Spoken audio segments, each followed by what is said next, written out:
A'udhu billahi minash shaitanir rajim. Bismillahir Rahmanir Rahim. Welcome back, students. I hope you enjoyed your week. This is our third lecture. We started with discussing the outline of this subject, and then our second topic was kind of introductory uh, with the heading "Why Research?" or "Why should we actually be worried about research methodology?" Then our second topic was classification of research, in which we looked at various types of research and broadly how to conduct them.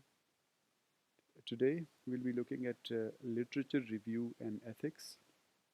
So first we'll look at literature review and then at ethics in research.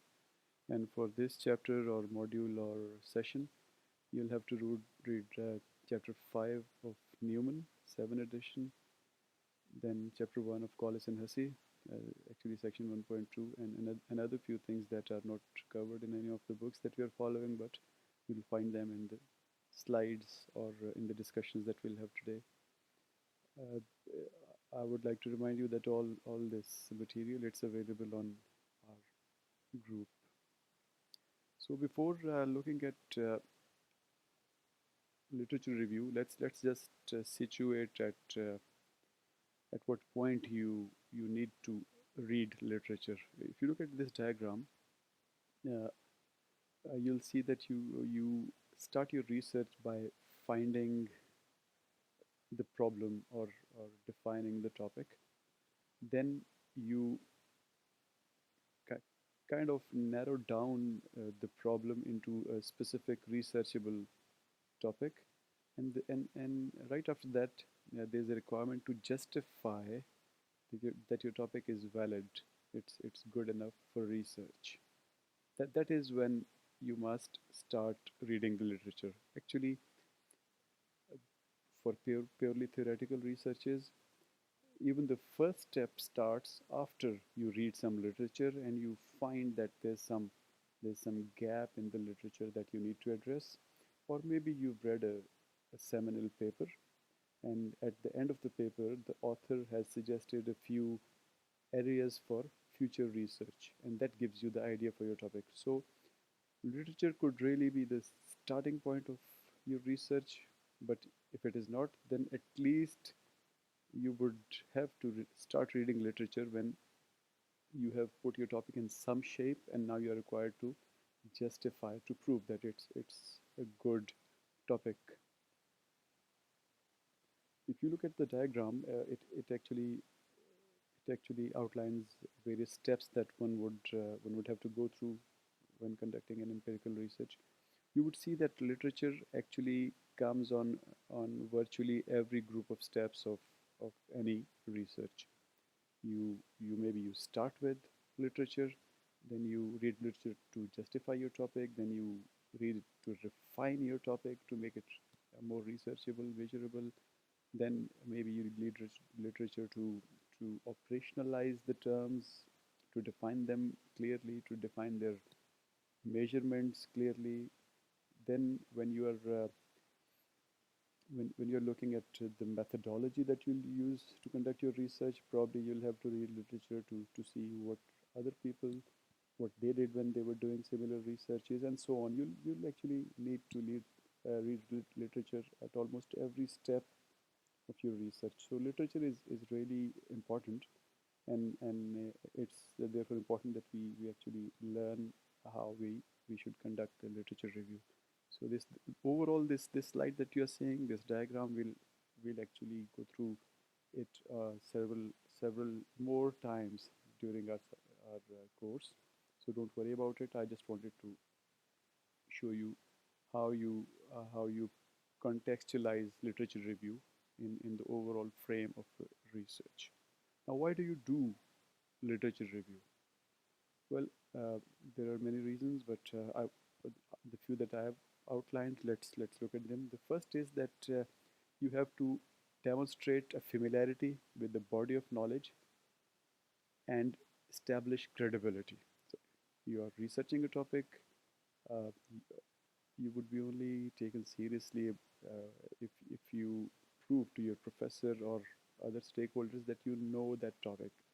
And how would you demonstrate that you know it uh, only after you read about it and you read about what others have done about that topic. The review, it tells the reader that the researcher knows the research in an area and knows the major issues. A good review increases a reader's confidence in the researcher's professional competence, ability, and background about that topic. So it really helps you demonstrate familiarity with whatever you're going to research. Then you have to show the path of prior research and how a current project is linked to it. Basically, you'll have to contextualize your work in whatever has been done on that topic previously. A review outlines the direction of research on a question and shows the development of knowledge that was made by various researchers in their works. So basically, the idea is that you build on the knowledge that has been developed by the world by other researchers, and you're not actually trying to reinvent a wheel that has been made by so many people already, actually refined by them to a very good position. So you only need to increase that knowledge that the world already has instead of really redoing it. A good review would place a research project in a context and demonstrate its relevance by making connections to the larger body of knowledge. Then you'll have to integrate and summarize what is known in an area. That is the goal of literature review. A review pulls together and synthesizes different results. A good review would point out areas in which prior studies agree, disagree, and if there are any major questions remaining, you'll like to outline them. Your review would collect what is known up to a point in time and indicate the direction for future research. So again, basically, in the third step, you're trying to establish that you know about your topic. You've put all the things together. You've kind of summarized them, and now that you propose your topic, it would be kind of building on that knowledge. And finally, uh, to learn from others and to stimulate new ideas, it is kind of a hallmark of a student. A review tells what others have found so that a researcher can benefit from the efforts of others. So the idea of learning from others is kind of broad. A good review would identify blind areas that were maybe left behind by other researchers, or maybe they were identified by them. And maybe you could suggest hypotheses for replication. Somebody did a research in maybe Norway, and you just want to do the exact research, that exact research in Pakistan. That would be a way of learning from them. Maybe your results would be similar to them. Maybe your results would be divergent. In any case, it would be new knowledge. You could divulge procedures, techniques, research designs that are worth copying from others so that you can focus on hypotheses and gain new insights. Remember, you have to actually cite uh, the studies from which you are copying, and that way it becomes a replication research. You cannot actually uh, use uh, their maybe output or their research designs or techniques without citing them. That would be covered in the ethics part that we'll discuss later today. So these are the four fundamental goals of literature review, which basically focus on knowing about the topic before researching it. All right, so now we move on to uh, types of literature review. There are many types of literature review, and many authors they kind of use various names or titles for a particular type. But the ones that we use here, maybe you'll find them with some other name somewhere else, but uh, they would mean the same thing, and we'll quickly discuss what each of these mean and imply. The first one is context review. Uh, Actually, their meaning is hidden in their name. So the context review would actually mean contextualizing a research. Usually, this review appears at the beginning of a research report, and it introduces the study by situating it within a broader framework and showing how it continues or builds on developing line of thought or study. It is a common type of review. Authors link a specific study to a larger body of knowledge. Basically, you establish the context of your work by reading works of other people and placing your study at the appropriate place within the overall collection of knowledge. The second is historical review. Again, it's in the name. It's a specialized review where you trace an issue over time. You kind of research its history. That's why it's called historical review. It can be merged with a theoretical or methodological review that we'll soon see what that means to show how a concept, theory, or research method develops over time. So historical means tracing something over time. Then is the integrative review. Again, the meaning is in the name. Integration means combining things together. It's again a common type of review in which the author presents and summarizes the current state of knowledge on a particular topic. It highlights agreements and disagreements on various issues in that particular topic.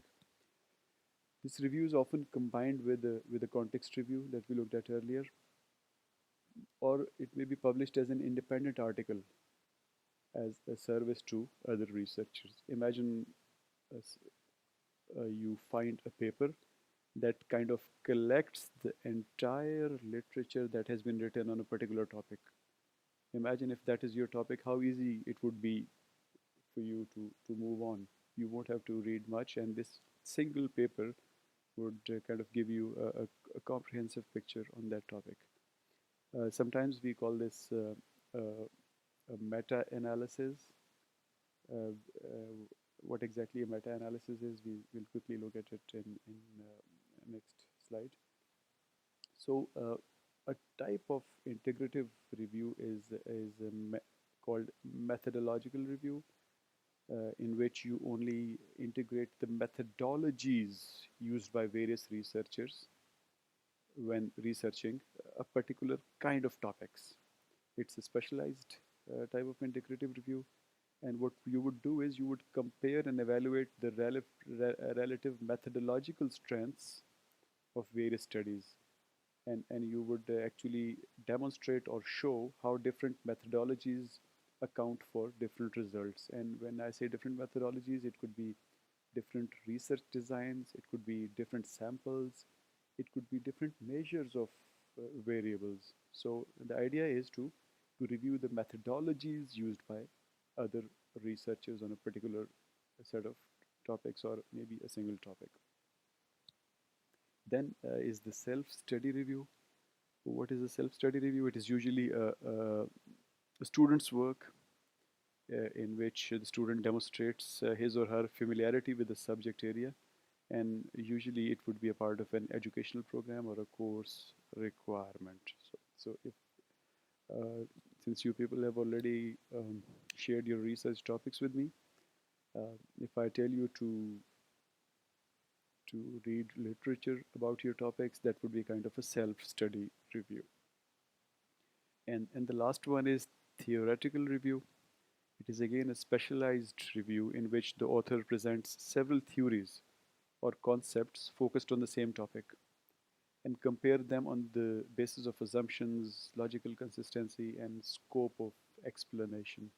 One topic, particular research question can actually involve many theories. For example, if you are studying competitiveness among firms or businesses, maybe theory of constraints is relevant, maybe there are many other theories which could be relevant. So what you do is uh, you compare them and you demonstrate how in your understanding they relate to your topic. So outlined only 5 types of literature review, but there are many others, and you'll find even these fives or their subtypes with other names too. But there are a few that I would like to mention. For example, one of the reviews is called argumentative review. The idea of argumentative review is that you examine literature selectively, in order to support or refute an argument that is already established in literature. The basic idea is to have a contrarian viewpoint on a particular topic which is already established in literature. Well, while it is a very important form of discourse, it is important to understand that it can produce the problems of bias because you are studying literature selectively. And it is especially biased if you start making summary claims that one would make on systematic reviews. So while argumentative review is good, it is an important form of discourse. It establishes a contrarian review. You should take it with a pinch of salt because it is usually done with a kind of bias. And finally, there are 2 types, maybe not exactly types of literature review, but you would find them in the literature. One is systematic review, and one is meta-analysis. We'll look at these two in the next few slides. So first, literature meta-analysis. So as we discussed in the type integrative review on the last slide, the idea of meta-analysis is that you collect all possible studies on a specific topic, and you develop a consistent criteria for screening the studies, whether they are relevant to your topic or not. Then maybe you can kind of undertake a quality control kind of activity in which you would maybe say that I'll consider only those studies that were published in a particular set of journals or something. Then you identify and record relevant information for each study and then synthesize and analyze the information into broad findings. At the end, you would draw summary conclusions, or maybe you won't draw conclusions. Your aim was just to collect the knowledge gathered in all those papers. So the idea of meta-analysis is that you collect all the available literature on a particular topic. As I said, it is a great service for the research community because imagine you are researching a topic and you find a paper, a single paper that has all the literature available on that topic. How good would that be? It would save you maybe many months. So literature meta-analysis is researching, comprehensively researching literature on a particular topic and publishing it. Out of my experience, I can tell you that almost all major topics have meta studies available in some journal or maybe in some book. So what you need to do is you need to look for those meta analyses for your topic. Okay, so before moving on to systematic review, let's look at what sources you have for literature. First of all, you need to understand that we use these terms called primary literature review and secondary literature review, or primary sources and secondary sources. So the idea of primary source is that you yourself have researched that source and you have drawn some conclusions or findings and you are presenting them. That is called primary research or primary sources. And secondary research or secondary sources is the sources that were done by somebody else. You just read them and you are presenting them. So primary means kind of your own. Secondary means you have searched them, you found them in journals or periodicals or whatever, and you just presented them. So out of the many types of sources that we have for literature, some are listed, for example, periodicals, scholarly journals, books, dissertations, global government documents, policy reports, and conferences, etc. But not all of them are equal. We'll later in this lecture we'll discuss some of them, but you must understand that some sources are scholarly sources, others are for a broader range of audience, not only for scholarly audience. For example, newspaper could actually be a source of literature, but maybe if you cite a newspaper in your paper, the scientific community may not be very inclined to believe in you. But if you cite a journal published in maybe ProQuest or elsewhere, or a really good journal in a really good database, the scientific community would readily accept your review, your claims, and maybe accept your paper for publishing. Okay, so moving on, we'll look at some citation formats for papers. When you cite a particular paper in your thesis or your report, you have to use one of the many styles available, and mm, uh, if you see the list on this slide, on the top of it you would see MLA, which is Modern Language Association. They've outlined a particular style in which you name the author by citing his or her last name first and then the initials of his or her first name. Then you write the title of their publication in inverted commas, ending at a full stop. Then you write the name of the journal, its issue, the year it was published, and the pages of the journal on which this particular paper was published. This is MLA style. Another style is APA style, or American Psychological Association style, in which you name the authors first, then in parentheses you list the year in which the paper was published, then the title of the paper without inverted commas, then name of the journal, its volume and issue, and the pages on which it was published, and so on.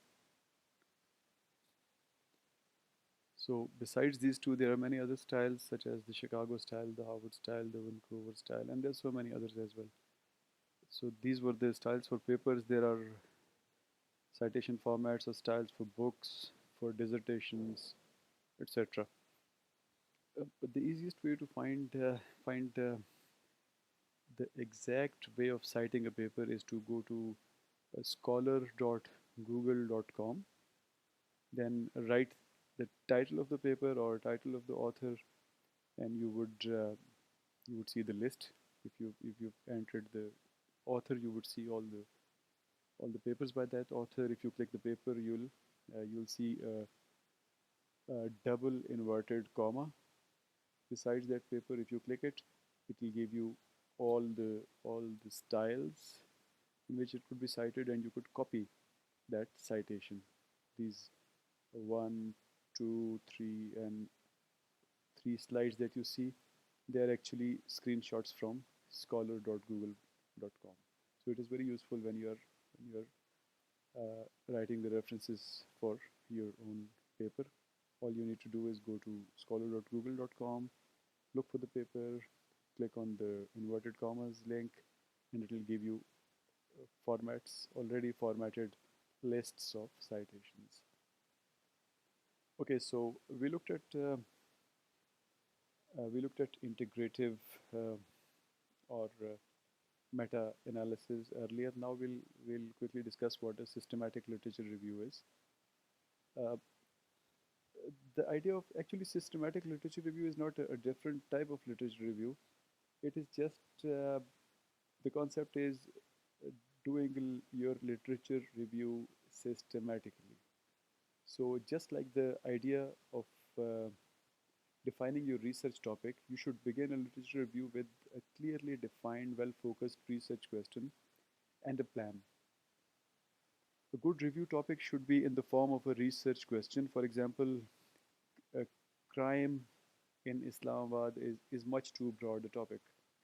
A more appropriate topic would be Uh, does economic inequality produce crime rates across nations? So the idea is that from a broad, unresearchable topic, you are moving towards a specific researchable topic. The variables of that topic can be measured in some empirical way. So once you've defined and refined your topic, you need to design a search. Uh, what type of reviews would you conduct? What would be the extensiveness of those reviews, and what type of materials would you use?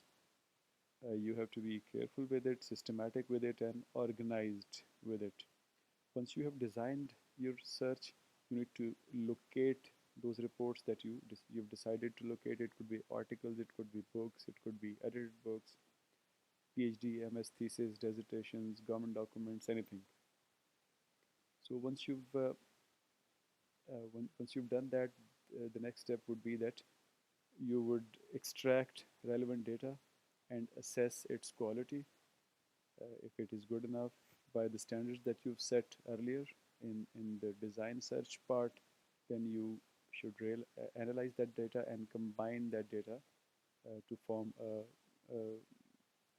coherent literature review. So the idea of a systematic literature review, I'll quickly repeat and move on, is that you have to be systematic in your literature review.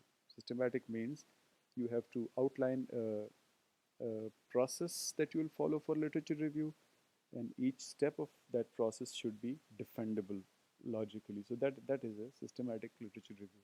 It's not a new type of literature review. It is just conducting your literature review in a systematic manner. All right, so once you have identified a particular research article, how would you evaluate it? How would you read it? So what the first thing you should do is you should look at the title and see if that relates to your research question. If it does, then read the abstract. The abstract would generally tell you uh, what problem this paper is addressing, what methodology the author has adopted to find the answers to the research questions, what are his or her broad results, what value this paper offers to you. Usually there's a heading called value, and they'll tell you, it would kind of tell you that why is this paper useful, and finally there would be future research proposals. What further research could be conducted in that topic. So if you look at the abstract, you should actually know a lot about that paper, and you should be able to decide whether you have to read it further or not. If you do decide to read it further, then read the introduction first, then skim through the entire paper. Skimming means not reading it in too much detail, but reading it quickly, and then move on to the conclusion. And it should be pretty clear to you whether this paper is useful for you or not. If you decide that it is useful for you, then you must take notes about it. And what do you need to know? Again, for a systematic literature review, you must decide formally what would you record. Would you record the research questions and how he found answers to them? Would you record the research methodology as well? Would you record the sampling method that they used? What was the size of samples that you used? So basically, uh, because when you're reading papers, the information quantity is overwhelming. There are millions and millions of published papers in different databases. So you must be very clear on what you would extract from a particular paper. You must have started understanding by now that if you extract too much, you will have an overwhelming amount of data which you may not be able to use further. So be smart about it. Uh, if you have to make an error, well, make the error of recording a little more than what you would need, because you can discard things easily, but if at the end of your research you realize that you needed more information when you did your literature review, it would be very difficult to go back and read all those papers. I'm quickly going to show you a sample recording of a paper done by one of my students. So if you look at this slide, this is a one-page summary of one paper. What this student has done is he's written the title in a box, then the author, then the journal in which it was published, then the abstract. It's not the complete abstract, but still it tells reader quickly what this paper aims to find out and what it has actually found out. Then what methods this paper has used, then major findings, and future research guide. So this is one example. Maybe you can have your own headings. You can have your own format of recording a particular literature, but you must have some format, and it would be a good idea if you get it approved from your supervisor, so that later when a problem arises, you are both on the same page. Okay, so moving on. In the last class we discussed uh, Google. One of the students said that he would find problems to well, solutions to problems or solutions to questions from Google. So we'll have a quick look at what are the advantages and disadvantages of using internet as a source of literature. Well, advantages are clear. It's easy, it's fast, it's cheap. It links connected sources. You look at one source and it would cite another, and you click it and you go to that source, and so on. Then it is a kind of democratizing effect. It provides a chance to everybody to to share their ideas on internet. And then the advantage is that it casts a very wide net. You with one writing one word in Google, you can literally uh, get a billion hits on that topic, and then, well, nobody would be able to read a billion sources, but you would get every possible source listed just by writing that word. But within these advantages, you can clearly see the problems as well. There is absolutely no quality control. Anybody can write on internet, and you'll never know whether it is authentic or not. Then mostly you won't find complete sources. There would be parts written in one place, another part in another place, even if it is authentic. So it becomes very time consuming because you wander from one page to another page. You came to internet to search for one thing, but since there were too many things, something else distracted you, and you're now looking at a totally different topic.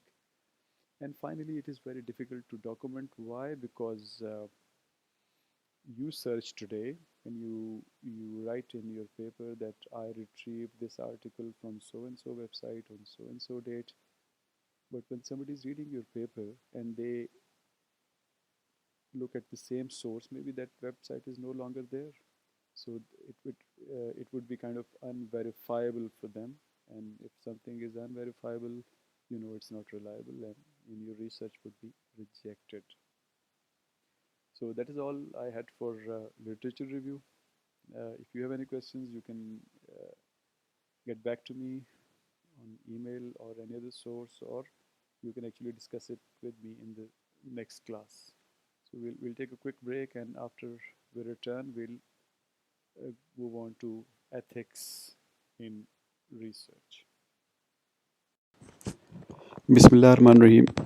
Welcome back, students. This is the second part of our literature and ethics session, and we look at the ethical side of research in this session. Well, whenever you're doing research, a major concern that you will have to address before designing your study is its ethics part. It may be very difficult to appreciate fully what ethical dilemmas you can face during your research until you are doing your research. But waiting until the middle of doing a study is too late. It may actually annul your study after you've invested so much time and effort into it. So you must look into the ethical side of your research at the start of designing your research. Uh, The idea to prepare and consider ethical concerns as you design your study is that you can build sound ethical practices into your research design, and if later a question arises, you can actually present your design of the study in which the ethical part was concerned, and if even if there was a lapse from someone else's perspective, you can demonstrate that from your own perspective you had covered all the ethical parts that you considered were important. What exactly ethics is in research? Well, we generally know that uh, outside research, ethics means a set of morals that concern a particular situation. And we also note that there are very few ethical absolutes. I mean, my ethics would be different from your ethics or another person's ethics. But still, there are many agreed upon principles that everybody would consider to follow while doing a particular thing, and that is what we call ethics in a particular area. And in research, ethics would be all the concerns, the dilemmas, the conflicts that arise over the proper way to conduct research. Basically, ethics defines what is or is not legitimate when you are doing your research, or simply, what are the morals of research. So, I can understand that at this moment you may not be able to appreciate fully what ethics is. So, we will look at a few examples of studies that had ethical dilemmas or controversies. We'll look at other aspects of ethics from harm to participants' perspective, from their privacy perspective, from the perspective of larger interests of the society and the scientific community. So you should be able to really grasp the concept once we go into the detail. But first of all, we need to discuss why should we be ethical while doing research. Well, I think that the answer to this question is pretty what we call it goes without saying. Nobody would believe your research until you are ethical about it, because a person who won't look at ethics of a research, well, he or she may not be reporting things correctly.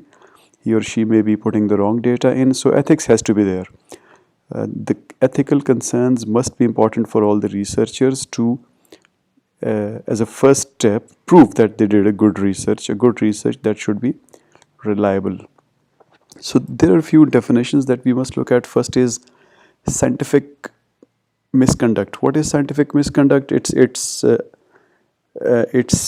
misconduct from a scientific community's perspective, and it includes things such as research fraud, plagiarism, or other unethical conduct that significantly deviates from the accepted practices for doing research as established by the scientific community.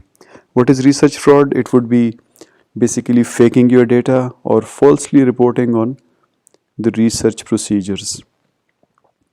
What is plagiarism? Plagiarism is claiming something to be yours when it is not, which would include copying from others without citing them, which would include citing too much from somebody even if you're citing it. So there are many details of plagiarism which we would be discussing throughout this course, but generally it is about using someone else's work and representing it as your work. Another concern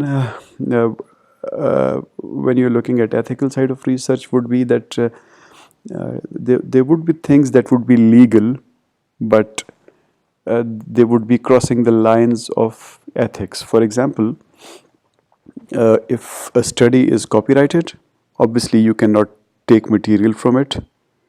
It would be an illegal thing to do, and the owner of study can actually take you to the court. But what if the research of the other person is not copyrighted?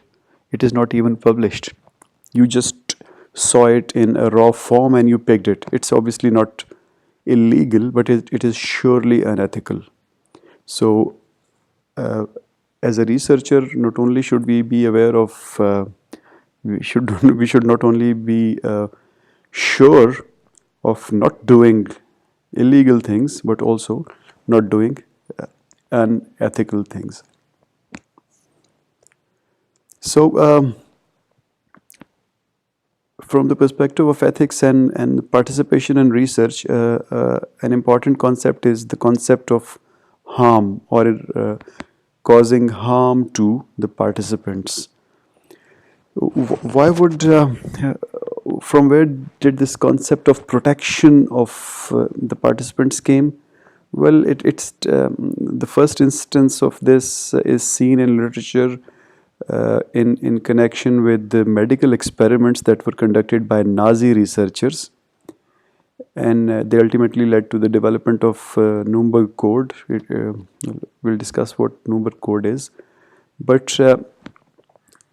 the concept it came forth when the Nazi uh, soldiers who were well, they were self-proclaimed researchers.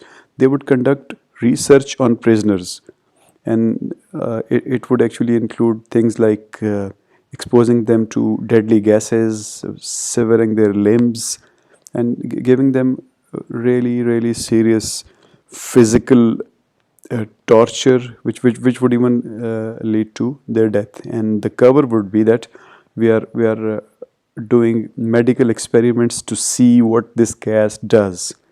So before that time, there was no worldwide code for doing research. So uh, you could not really hold them to account because they were legally speaking doing nothing wrong. They were doing experiments.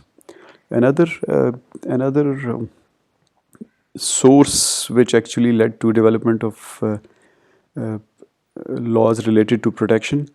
They were the Tuskegee syphilis study and related experiments. It was also called bad blood. Uh, what happened in these studies was they actually started before penicillin was available or was invented and made public. Uh, Penicillin was a drug that would become one of the very initial antibiotics, and syphilis wasn't treatable until the first antibiotic came in. So these studies uh, they were conducted on uneducated poor African Americans to see what kind of disabilities they they come with advanced stages of syphilis. Now you have a patient who has syphilis, and during your experiment, penicillin was available in the market, or during your experiment, it just became available in the market, but you did not give it to your patients because they were under an experiment. So these kind of things that were actually legal, strictly speaking legal, but they were highly unethical. They created a need for worldwide concern on such issues, and for some code about doing the research, and that code should somehow bind the researchers to follow a certain set of ethics. So, what is harm? A harm to a research participant? It could be seen from a physical perspective. Harming somebody physically is obviously there's no way a research could allow this. Then there's a legal aspect of harming. Uh, there could be any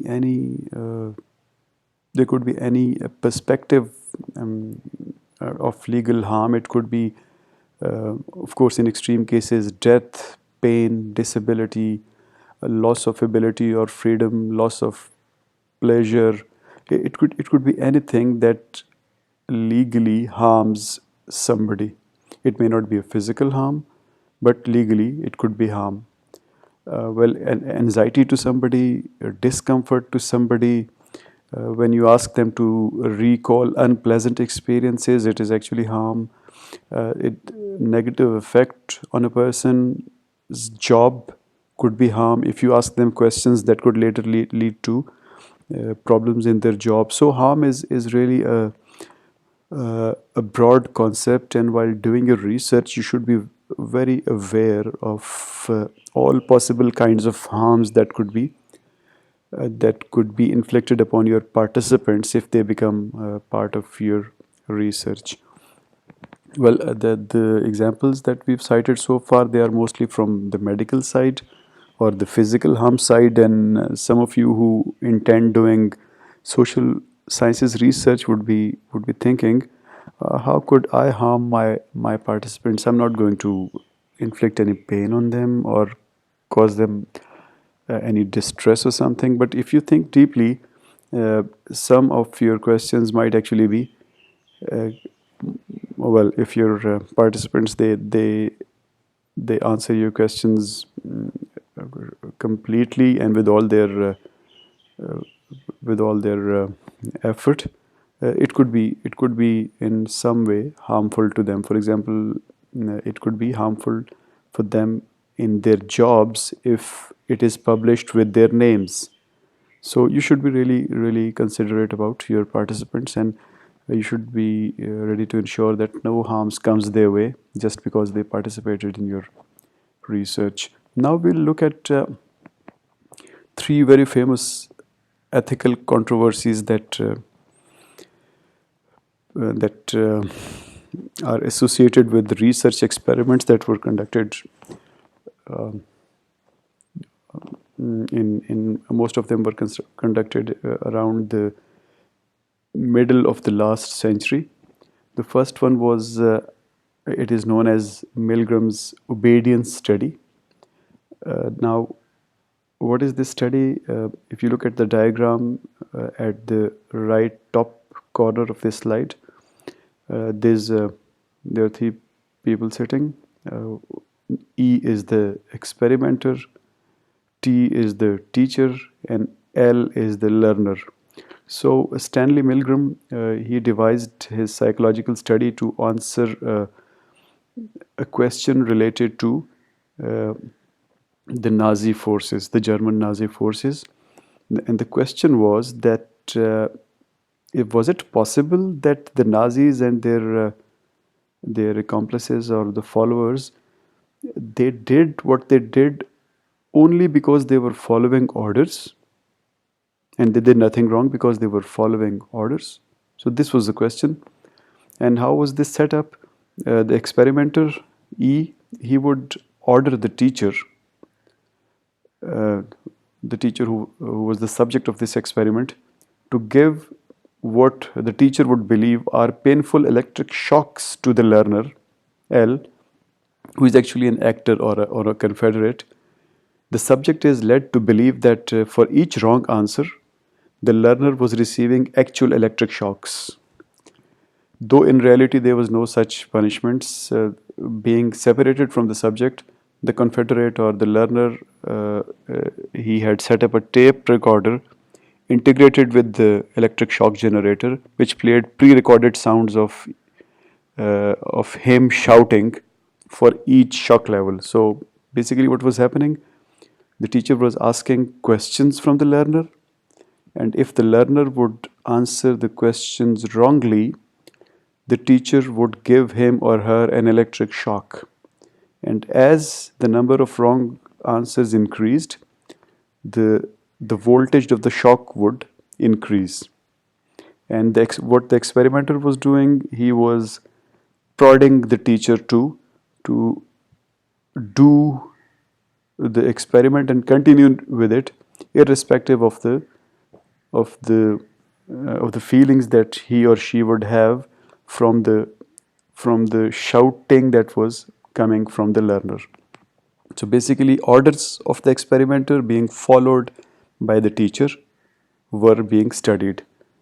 And though it's not it's not our subject, but the outcome of this experiment was that Milgram, or the experimenter, he concluded that even the best kind of people, the normal people, they would do bad things only because they were ordered to do those things.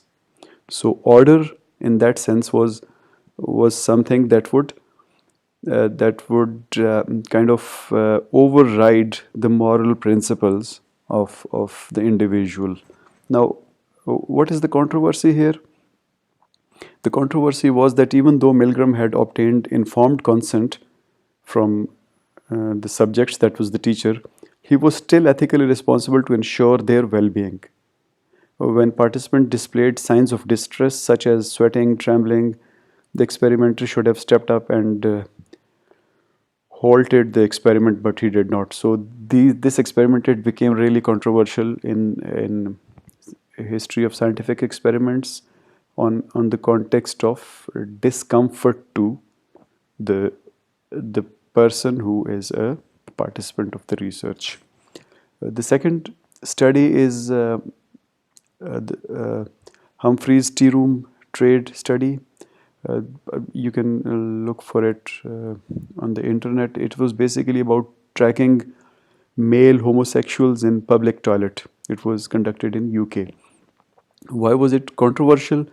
Because the researcher Humphrey, uh, he misinterpreted his identity and the intent, because the privacy of the subjects was infringed during the study.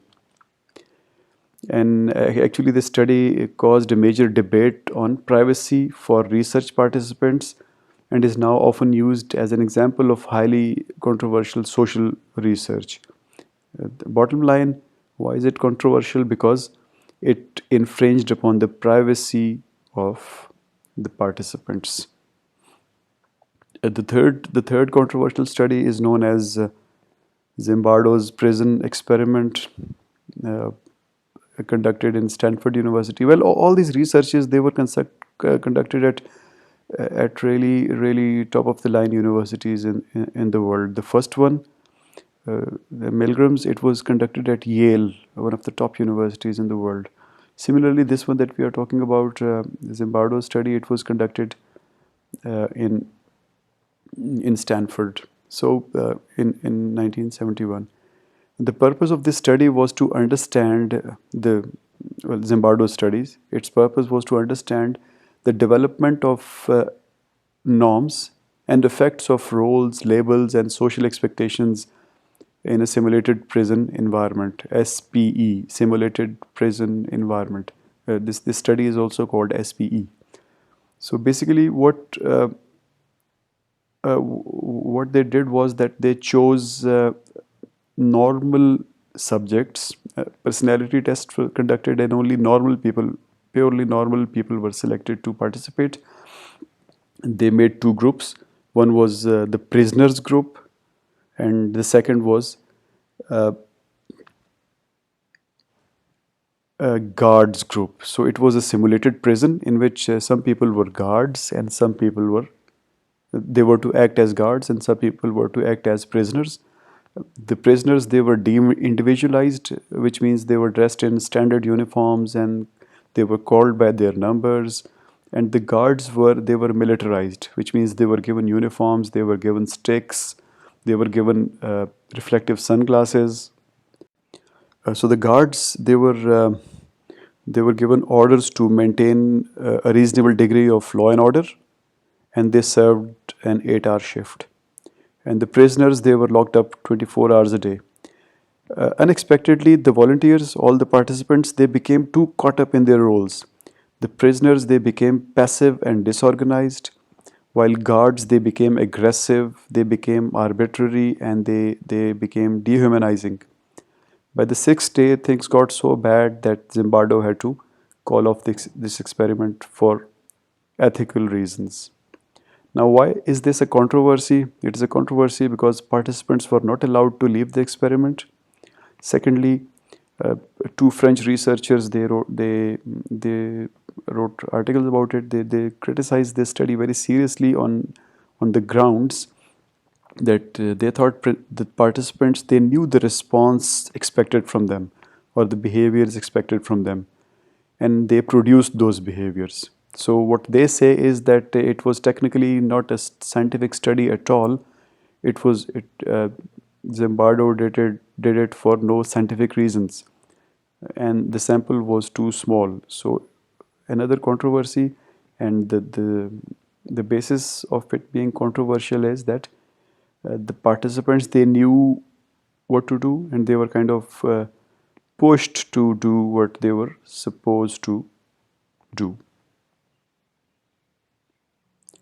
So these three uh, ethical controversies or researches that are regarded as controversial researches, they bring forth some really important aspects that every researcher should consider, uh, that basically relate to the well-being of the people who participated in your research. And that well-being could be from a physical harm perspective, it could be from a mental or a perceived harm perspective, it could be from the perspective of their privacy, and so on. So the basic idea is that uh, the participants of the researcher or the subjects, they are to be protected from all possible harms.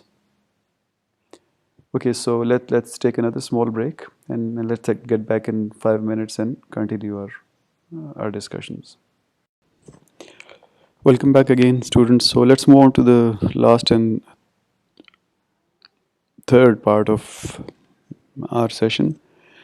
Uh, we just concluded discussion on the three controversial experiments. Now we'll move on and see some other aspects of ethics and research participation. And the first one is consent from the participant, or any deception towards the participant. Now, what is deception? Obviously, this deception is what its dictionary meaning would mean. Deception is telling something else to the participant and actually doing something else. Well, this is kind of a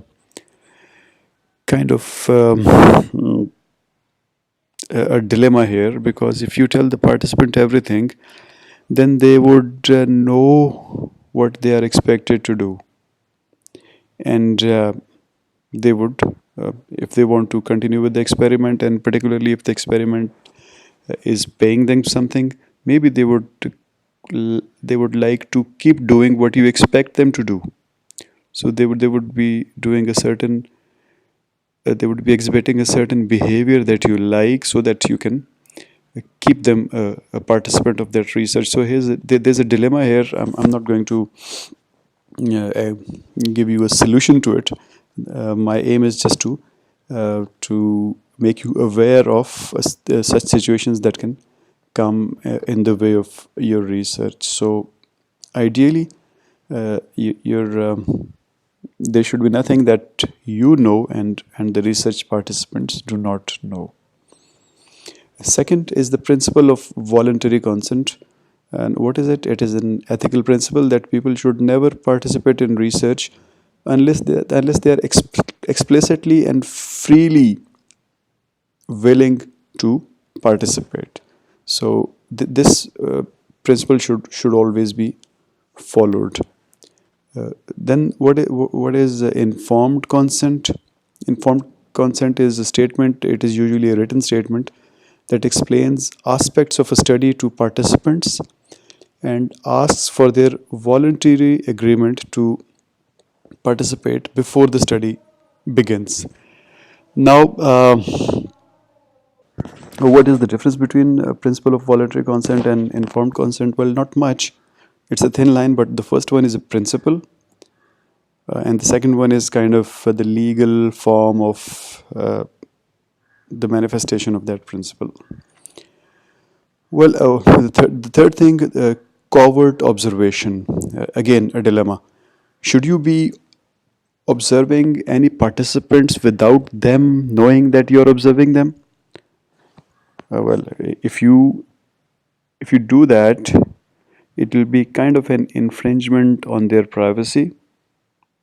But if you don't do it, then maybe they'll exhibit the behavior that would not be a normal behavior.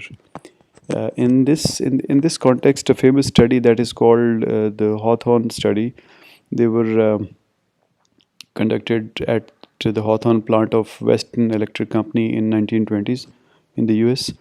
Uh, it is the Hawthorne effect is a type of reactivity in which individuals they modify an aspect of their behavior in response to their awareness of being observed. And well, this situation it can undermine the integrity of research, particularly the relationships between variables. So if a factory worker, as it was in this Hawthorne study, the factory workers they knew that they were being observed, so they increased the rate of their production. So the researchers who wanted to see a particular thing, they could not see that real thing because the participants were knowing they were being observed and they exhibited a certain behavior. There were many parts of this study. One was related to the effect of light, the effect of increasing light on the productivity of employees. So in the end, they could not really establish whether the increase of their productivity was due to increased light or was it due to the fact that they were actually knowing that they were being studied. So this is again a small dilemma that you'll have to face when you are conducting your research, whether you should observe the participants with them knowing that you're observing them or without them knowing that you're observing them. Again, a thin line, but as a researcher, you'll have to make that call. Okay, another aspect is special populations. What are special populations? They are basically research participants who, because of factors such as their age, incarceration, which means being in prison, or potential coercion, which means forcing them to do something uh, without their explicit will, or less than full physical, mental, emotional, or other capability, they may lack complete freedom or awareness to grant voluntary consent to participate in the study. So, while they may have given you voluntary consent, they may not have the full ability to understand what's going on because of various factors. They may be a special population. So, uh, if you have in your sample you have any special populations, you should be very aware that that extra efforts are made to ensure that their rights and their concerns are addressed. Now, there's this thing called a placebo group. Placebo group basically means that it works mostly in medical experiments. So what happens is that there are two groups of participants when you are testing a drug and you want to find out whether it actually reduces a certain condition or not. Say you are testing a headache drug. What you would do is that you would give half of the participants that drug, that headache drug, and another half they'll be given maybe uh, tablets made of flour or something. Basically, not that drug, something that has no effect at all. So that group which got the fake kind of drug, something that had no effect at all, that is called placebo group. So what happens is that when you give somebody a particular drug and another person who is given placebo, they are not equally exposed to that experiment. So a crossover design means that you should do experiment in two phases. In the first phase, you should give drug to group A and placebo to group B. And in the second phase, you should give drug to group B and placebo to group A. So this kind of design that you see in the red and blue diagram at the center bottom of the slide, it is called a crossover design, and the idea is that all groups receive the treatment but at different times so that discomfort or benefits are shared and inequality is not created. All right. The next aspect of ethics and research participation is the privacy of the participants. What is privacy? Privacy is basically a person's ability, or maybe a group's ability, to seclude themselves or information about themselves and thereby express themselves selectively. So we cannot force people to give us information about them, or we cannot force groups to give us information about them. Privacy should never be infringed. The second aspect of privacy is anonymity. Anonymity is basically the ethical protection that participants remain nameless. Their identity is protected from disclosure and it remains unknown. So, if you can ensure that anonymity is afforded to all the participants, you'll save them from many possible harms. Then is confidentiality. What is confidentiality? It's again the ethical protection for those who are studied by holding research data in confidence, or keep the data secret from public, not releasing information in a way that permits linking specific individuals to specific responses. So how do you do it? You do it by presenting data only in an aggregate form, like uh, the percent, so many percent of people said this. Instead of saying that Mr. So and so said this and Miss So and so said this, we say 20% of the people said this and 80% of the people said this. So confidentiality is again an important aspect of research when individuals and their responses are informed. Now, the thing that you see on the last bullet, it's institutional review board. What is institutional review board? Normally, what happens is that since ethics is now an important aspect of research, every university has constituted a board which looks at your research proposal from an ethical perspective, and it kind of examines your study details before your research is allowed to begin. Yeah. So there's this another thing called information as property. It kind of flows from privacy. Uh, you cannot infringe the privacy of an individual. Similarly, you cannot infringe upon the information that they have. It is their property, so it can only be used with their permission. Well, the final aspect of ethics and research participation uh, is that there are certain populations, or certain groups that have mandated protection.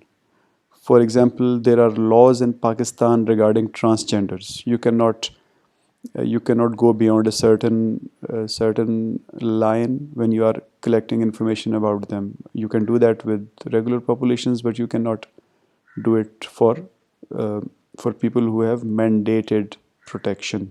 Similarly, uh, there may be laws or other legal bindings about putting workers to risk when conducting experiment, or putting patients to risk when conducting medical experiments. So when you're conducting a research, you should be sure that you have knowledge about all the legal, the law side of that issue that you are researching. Then you must also check whether your organization or your university or your hospital, they have a written code of ethics. Mostly, almost all organizations have a written code of ethics. You must go through that code in detail and follow each aspect of it, because not following it would become kind of a legal problem for you later. We talked about number code or Nuremberg code earlier. What is it? Basically, it is a written code which was published after the Nuremberg trials were conducted. What were the Nuremberg trials? There were military courts. There were military courts that conducted specific trials on mostly German, uh, what we call war criminals. Their acts were mostly related to, as I said earlier, uh, crimes that they committed in the name of research. Uh, well, basically, what we see in India today, it is about racial purity, or on the assumption of superiority of a particular race. What they are doing is that they are cleansing other people. So that is exactly what Nazis did before World War II. There was this idea of eugenics in in Germany, which meant that they kind of protected mixing of races in Germany. They thought that their race was superior, so uh, people were not allowed to cross marry and other things related to it. And in the end, what they did in the end was that they did crimes in the name of experiments or medical experiments. They were put to trial at Nuremberg. And basically, these military courts, they were constituted of allies. Allies means the people who were against Germany in World War. And they did so many. There were many outcomes of those trials, and one of the outcomes was the Nuremberg Code, which is now uh, considered a gold standard for protection of participants in researches. Okay, finally, there are a few principles of ethical social research. I'll quickly go through them because having studied what we studied today in this session, you should quickly grasp what it means. The first one is responsible individual, which means ethics should be kind of built in into your behavior rather than your supervisor or your university giving you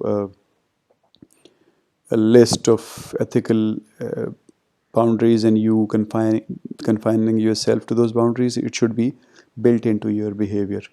Second is no personal gain. Your research should be kind of neutral. Whatever way it goes, its outcomes should be valuable for the scientific community, and you should not gain from it. If you have a potential gain from a possible outcome of the research, then obviously you would drive your research in that direction. So there should be no gain for you. Thirdly, there should be some form of consent from all the participants. How we do it, we normally include it in our research questionnaires at the beginning. Some implied form of or explicit form of consent in which the individual agrees to participate in our research. Then we should be honoring anonymity and confidentiality of the participants. We should never coerce them or humiliate them. We should avoid deception if we are able to. Deception not in a negative sense, but in the sense that uh, whether all that is known to me as a researcher, is it known to the participant or not. So if there's a difference in these two things, there's kind of deception. So if you're able to avoid this deception completely, you should avoid it. Then detect and remove negative consequences of the research. It could be in many ways. It could be by not mentioning their names, by not mentioning their organization, and so on. Then you should be able to anticipate repercussions of your research. Maybe your research is funded by a particular company. Let's say you're a doctor and your research is being funded by a firm that makes a particular drug. So if your findings come out that the drug is ineffective, you should be knowing what that would mean for your relationship with that firm. So if there's a negative outcome possible, you should not undertake that research at all. Then uh, there should be complete transparency in in sponsorship, if somebody is sponsoring your research, everybody should know clearly which money goes where, so that there's no way anybody should be able to put a finger on your intent in the research. Maybe the account should be so clear that there should be no indication that some money could have gone in the wrong account or something. There should be complete transparency. Then, if you're researching outside Pakistan, in another country, you should be cooperating with the host nation. Then there should be transparency in the results. All the participants, if they are expecting to know the results, they should know it and in the most transparent way. Then there should be consistency between data and results. Your data should be speaking the same language as your research, your results. Your results should be a reflection of your data. This is particularly important in qualitative researches because data is not very crisp. It is usually not very empirical and can be interpreted in multiple ways. So you should be sure that the results, they are a reflection of the data. And finally, highly methodological standards. In other ways, the norms of scientific community that we studied earlier should be followed in principle. All right, so uh, a few words on the sponsors of the research. Well, there's this concept of whistleblower or whistleblowing. Who is a whistleblower? A whistleblower is a person who recognizes an unethical or illegal practice in an organization and voices his or her opposition to that practice, and then attempts to stop the practice through organizational channels. May not be successful, and maybe that she's being punished for that attempt, but still voices uh, his or her opinion. Uh, Now, this person is a whistleblower, and almost every country, they have laws for the protection of whistleblowers. Uh, what is normally done is, what is mandated is that first of all, that person is removed from any hierarchy that could harm him. For example, if I blow a whistle against my boss, then my next evaluation report is not to be written by that boss and I'm transferred to another place. And then whatever I said, it is investigated, and all if anything illegal was being done, that is corrected. So whistle blowing is an important aspect when sponsored research is being conducted. If you see anything that is wrong, that if you see that your research was given to you with bad intent, what does bad intent mean? It could mostly mean to arrive at a predefined result. If you think that is being done, you must blow the whistle immediately, and you should use the legal and the law channels to protect yourself. All right, so maybe somebody is trying to ask you to suppress your findings, to not publish your findings. This is usually uh, related to medical researches, but it could come in social sciences as well, because uh, a particular um, a particular pressure group uh, may not like uh, may not like that a certain outcome about a society or a group of society is published, so they might ask you to suppress your findings. In that case, whistleblowing, it becomes your responsibility. Finally, concealing true sponsor, again, that is against the ethics, uh, because again it's very relevant to medical researches, because if true sponsor of a research is a manufacturer of a drug, and the research is about the effectiveness of that drug, the true sponsor must always be known to every participant. Okay, finally, the qualities of a good researcher. Now, before we discuss them, let me say that explicitly. If you do not have a particular quality, it doesn't mean you cannot become a good researcher. Research is usually not done by one individual. It's a group, and group means you, your supervisor, maybe some other MS or PhD students under your supervisor who are helping you in your research. So even if you have some some aspect that you think is missing in you, it could always be filled in by one of your friends or the group members or a fellow researcher.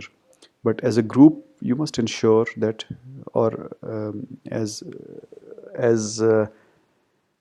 from the perspective of all the resources that you have you have at your hand, you must ensure that these skills are available to you through a friend or through a research group member once you conduct your research. The first one is communication skills.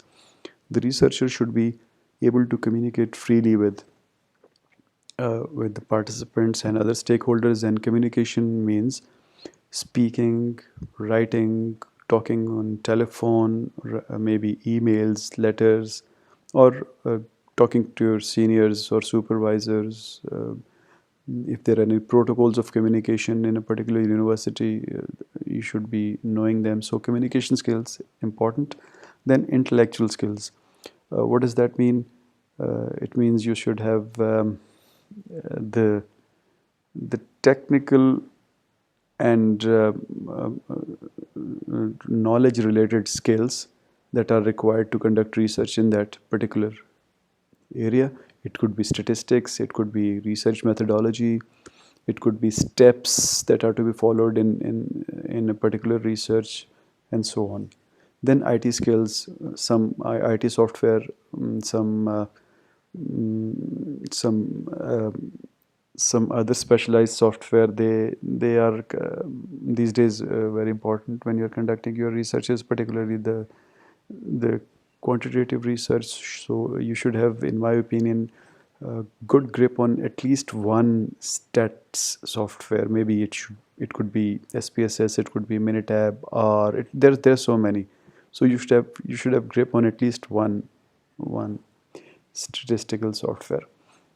Then organizational skills. You'll have to go through a lot of steps of research, and at every step you would either be reading things, you'll be collecting data, you'll be archiving data, you'll be organizing it, you'll be getting uh, information out of data, and then you'll be drawing your conclusions. So you should be able to organize all these things in a logical way so that you could follow all the research steps in the minimum possible time with the best utilization of the resources you have at your hand. Then you should be motivated, and you should have perseverance, because many problems they come in your way when you're doing a research, particularly your PhD research. So you should have a lot of perseverance. Urdu में हम कहते हैं लगे रहना, मुश्किलात आएँ तब भी लगे रहें. That is perseverance. So you should persevere in your research irrespective of the problems that you face. जो एक आयत है, इन्नमा अल उसर युसरा, मुश्किल आती है तो उसके बाद आसानी भी आती है. तो that is what happens in your research. You face a stumbling block, but very soon you realize that that block was actually a reason to improve the quality of your research. Then independence. This is something like what we studied earlier. No interest in the research. You should be an independent researcher who is not following directions about it research from a sponsor or somebody. It should be you should be able to generate results that are a reflection of your data instead of generating results that are being forced on you. So you should be an independent researcher. And finally, personal strengths and weaknesses. Everybody have their personal strengths and weaknesses. So you should kind of impassionately analyze yourself. And if you don't have any of the strengths that are required from a good researcher, you should make that up by having good research group members or friends at your hand who could fill in those gaps that you think you have. It could be related to writing, it could be related to proofreading, it could be related to collecting data or anything.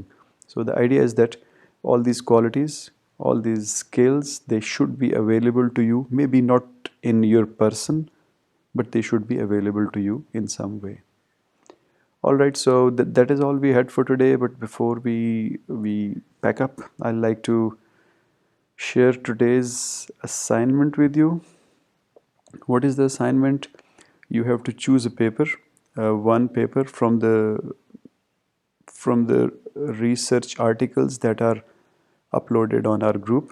Read any one of those articles. There are many. There are I think more than 20 or 30 articles.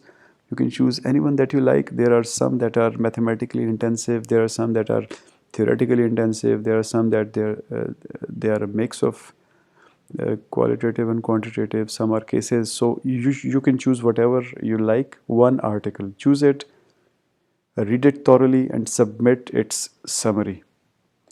What would be the format? The format would be the template that is given in Newman chapter 5. It's a standard template, so follow that template. Before you write your summary, you should read all the related aspects from the book. And if you don't want to limit yourself to the format of Newman, you must include aspects such as the topic, literature cited, the design, the results, the research gaps, the future researches that have been suggested by that paper, some limitations. So it should be a comprehensive review of that article. But whatever you do, limit yourself to 2 pages. Don't write too much. Don't reproduce that entire article. It should be a review of that article, and you should follow the template given in Newman chapter 5. Or if you don't want to limit yourself to that template and want to go beyond it, still limit yourself to 2 pages. So the deadline of this assignment is 20th March. And make sure that you do it before the deadline. And finally, we'll have a quiz in, well, not the next class, in the class after the next class, that is on 21st March. And what constitutes that quiz? It will be the key terms and review questions that are given at the end of Newman chapter 5, 7th edition. So we'll meet in the next class next Saturday, inshallah. See you then. If you have any questions, you can get back to me on the group or on email. Thank you.